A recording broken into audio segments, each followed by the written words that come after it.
Bonjour à tous, j'espère que vous allez bien.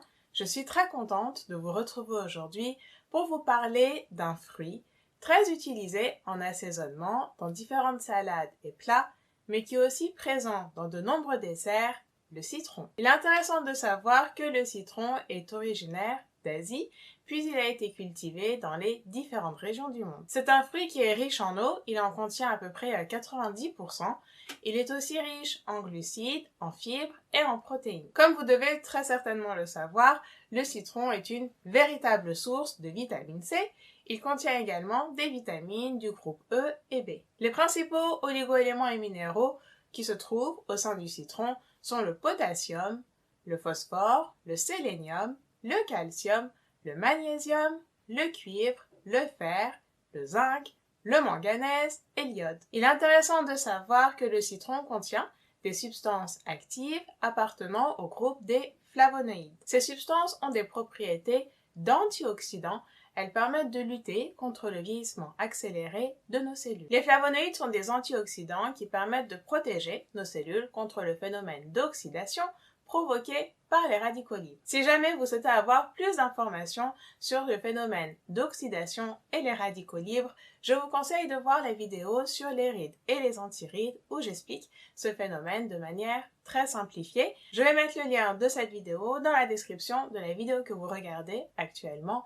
Vous pouvez aussi accéder en cliquant sur la fiche qui se trouve en haut à droite de l'écran. Alors les flavonoïdes sont de véritables protecteurs cardiovasculaires. Ils permettent de favoriser la vasodilatation de nos vaisseaux sanguins, de limiter la formation de thrombus dus à l'agrégation des plaquettes. Alors ces thrombus sont tout simplement de petits caillots qui vont entraver la bonne circulation du sang au niveau des vaisseaux sanguins. Les flavonoïdes permettent également de lutter contre l'augmentation du taux de cholestérol LDL ainsi que l'inflammation. La consommation des flavonoïdes permet donc de protéger notre cœur et nos vaisseaux sanguins. Il est intéressant de savoir que le citron contient également d'autres types d'antioxydants appartenant au groupe des limonoïdes. Alors ces antioxydants travaillent en synergie avec les flavonoïdes pour éviter la formation de cellules anormales et immortelles, c'est-à-dire des cellules cancéreuses. La consommation de citron permet donc de limiter le risque d'apparition du cancer de la bouche, de l'œsophage, du pharynx, de l'estomac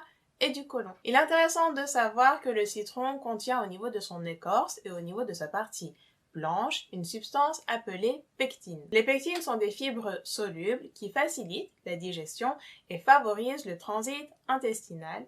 Elles permettent également de lutter contre l'augmentation du taux de cholestérol LDL.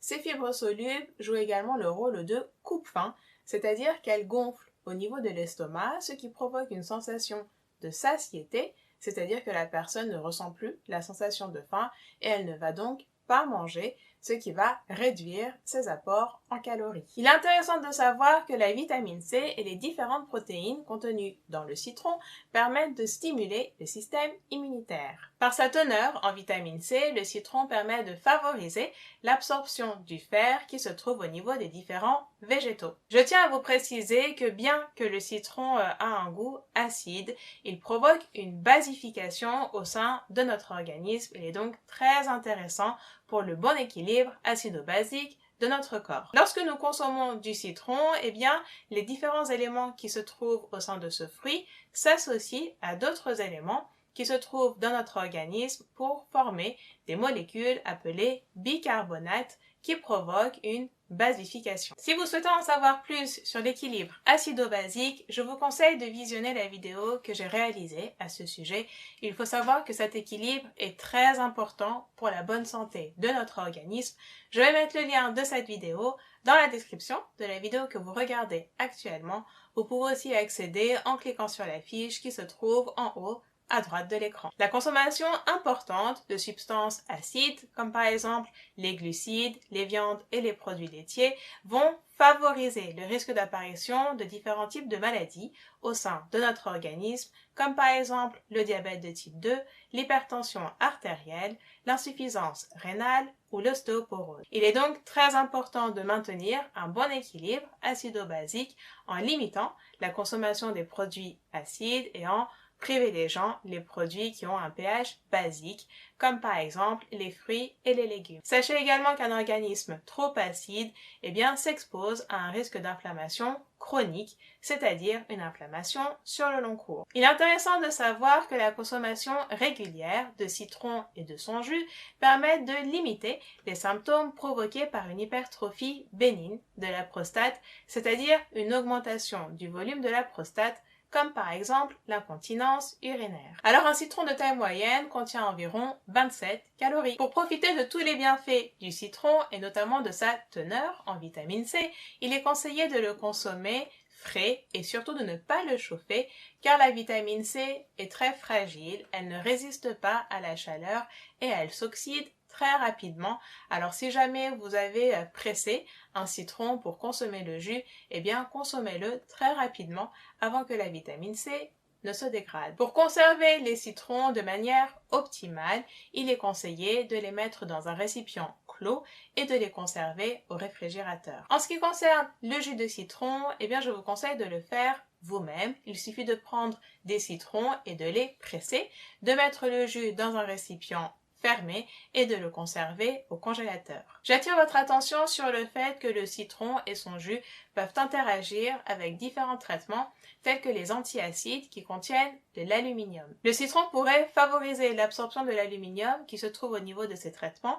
Il est donc conseillé de mettre un délai de 2 à 3 heures entre la prise des traitements et le citron ou son jus. Je tiens également à vous préciser que si jamais vous souffrez de reflux gastro-œsophagien ou d'une hernie hiatale, c'est-à-dire d'une remontée d'une petite partie de votre estomac au sein de l'œsophage, il faut limiter votre consommation de citron et de son jus, tout simplement parce qu'il pourrait favoriser l'irritation de l'œsophage. Enfin, sachez que l'huile essentielle de citron est très utilisée en industrie, que ce soit dans différents types de parfums, désinfectants, les désodorisants, certains insecticides ou produits anti-puces utilisés chez les animaux, les produits vaisselle et différents types de savons. Cette huile essentielle est très riche en substances actives, elle a une action tonifiante et antifatigue.